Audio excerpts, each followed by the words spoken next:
అమ్ముతలేవు కంటే మాకు వ్యాపారులకు అమ్ముతున్నారు తక్కువ రేటు. మరి ఎందుకు ఇప్పుడు 525 రూపాయలు క్వింటాల్కు వెంకటేశ్వరం తక్కువైంది. 525 రూపాయలు క్వింటాల్, 575 క్వింటాల్కు తగ్గింది. ఎన్ని క్వింటాలు తెచ్చినాం? 60 బస్తాలా? 37 బస్తాలా? 37 బస్తాలు అంటే 65 క్వింటాలు.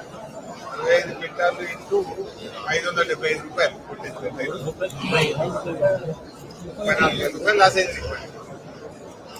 మార్కెట్ గవర్నమెంట్ సెంటర్ పెట్టింది కదా, మరి ఎందుకు కొనుక్కోలే?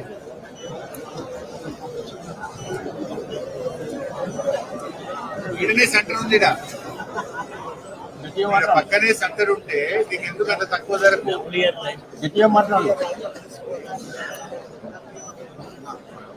బాబు 3,439 క్వింటాలు కొన్నావు కదా, ఇప్పటికి ఎవరికైనా ఒక్క రైతుకు ₹1 పేమెంట్ అయిందా? ఒక్క రూపాయి కూడా మక్కలకి ఇంతవరకు గవర్నమెంట్ పేమెంట్ ఇవ్వలేదు. రేవంత్ రెడ్డి ఏమో నేను 1 రోజులు ఇస్తా, 2 రోజులు ఇస్తా, 48 గంటలు ఇస్తాను. 2 రోజులే కొనబట్టి 11వ తారీఖు ఇవాళ ఎంత?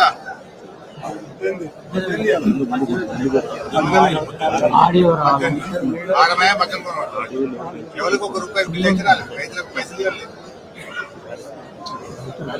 బోనస్ ఏమీ లేదు. చాలా తక్కువ కొంటున్నారు. మొత్తం రైతులు ఇలా బయట ప్రైవేట్ అమ్ముకుంటే క్వింటల్ మీద ఈయనకి 575 రూపాయలు లాస్. ఇవాళ ఒక్కటే రోజు 35,000. ఎందుకు కొట్టలేరు మీరు? ఎవరు మీ ఆఫీసర్ ఎవరు? మార్కెట్ అదే మార్కెట్ వీళ్ళకి సెంటర్ కలుపు మార్కెట్ ఎవరి? మీ జిల్లా డిఎం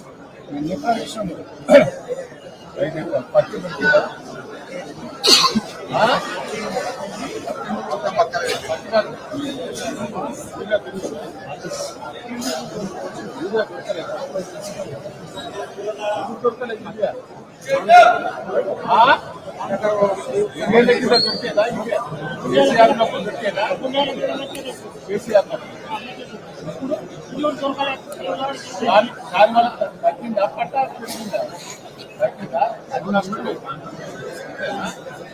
యూరియా బస్తా ఎడగొచ్చు. 2 రోజులు నిలబడవు రైతు,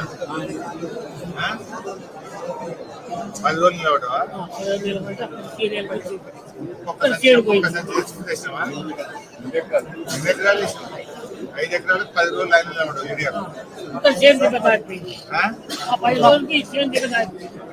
టైం మీద అందలేదు, అందక నిలబడిపోయింది. లాస్ అయిన రేవంత్ రెడ్డి గవర్నమెంట్ వేసింటే యూరియా దొరకలేదు. రైతులు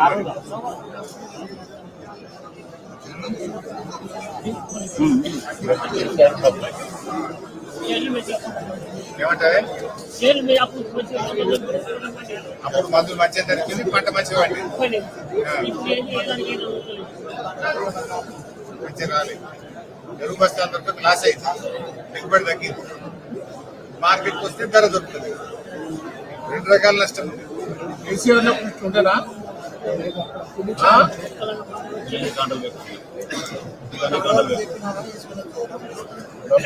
ఆటోని చెప్పి యూరియా ఇన్స్పైర్ చేసినా ఇప్పుడు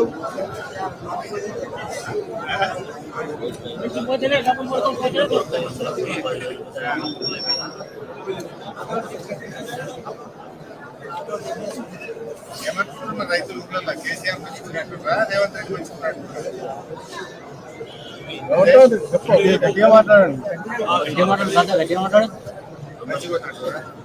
రైతు బంధు కూడా 2 సార్లు ఇచ్చిండు, 2 సార్లు ఎక్కొచ్చిండు రేవంత్ రెడ్డి. 2 పంటలు పోయినాయి కదా, 2టికి ఇచ్చిండు, 2టికి ఎక్కొచ్చిండు. పంటకి ఎక్కొచ్చిండు. ఒట్లకు బోనస్ వచ్చిందా? 500 మక్కలకి ఇచ్చిందా? ఎలక్షన్ల ముందు మక్కలకి ఇస్తారన్నాడు, ఓట్లకి ఇస్తారన్నాడు. పట్ట ఓట్లు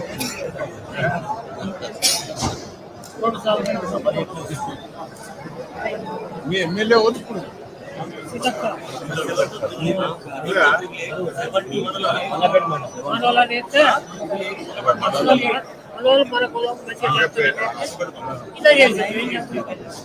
మన కులం మనోళ్ళు చెప్తారని ఓటేసి